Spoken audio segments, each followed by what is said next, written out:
Dhe njeriu asnjëherë nuk mund të çlirohet prej asaj atmosferë të sigurisë që e ka përjetu në familje kur gjitha gjërat i ka pas të gatshme që më pastaj i duhet vetë ti siguroj. Por unë jam i thari kësaj që ne nuk duhet vuajmë pafundësisht për shkak sepse kjo ndjeshmëri të tilla jo vetëm, njëri vesh, jo vetëm, por shpeshherë bëhen një stimulim shumë i rëndësishëm për procese politike që çojnë drejt një kulture autoritare. Po, është për shkak sepse shpeshherë njerëzit këtë përvojë, do thotë familjare, kur e humbin, kur ndodhen tashmë në një botë të hapur dhe ju duhet të gjenden vetë, pushtohen nga një ankth dhe që kjo ndjeshmëri bën që atëherë ta kërkojnë shpëtimin të një lider autoritar që ja përkujton sigurinë familjare. Kombi fillon të perceptohet, kombi politika dhe gjithçka fillon të perceptohet në kërkim të asaj sigurie të munguar. Dhe kjo mund të rikthehet në stimulime të këtilla, ndjeshmëri të këtilla mund të rikthehen në bumerang dhe mund të shndrohen në premis për zhvillimin e një kulture paternaliste autoritare antidemokratike. Kështu që ideja ime është ta përjetojmë, kështu e ta përkujtojmë vazhdimisht, por jo të mbetemi peng i saj, sepse është natyrën e njeriut në zhvillimin, është natyrën e gjërave me qëllim të zhvillimit e të pavarësimit të individit që ai të marrë përgjegjësi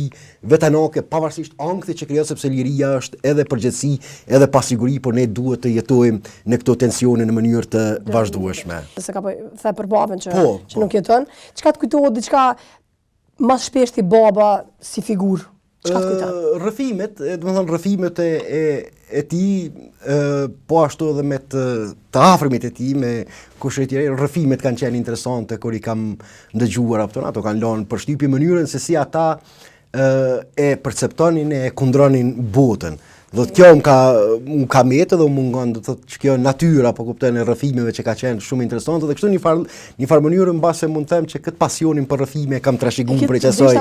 E kam të trashëguar për kësaj kulture. Bilëm një kohë kur ishte hapur një debat në mediat tona për rolin për restaurimin e shtëpisë Xhafer Devës, opinionet ishin pro ose kundër, cili ka qenë roli i tij për shkak të afinitetit me një ideologji fashiste e tjerë. Unë kam pas një shkrim simpatik mund të thuhet kështu, koha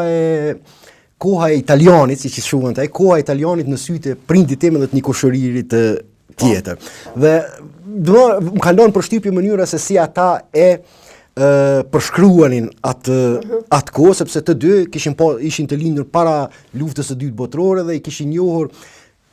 regjimin e mbretërisë serbo-jugoslave, shkatrimin e atij sistemi dhe ato që ata, sepse ata nuk kanë pasur informata çka ka ndodhur po e zom në kampet e përqendrimit e tjerë për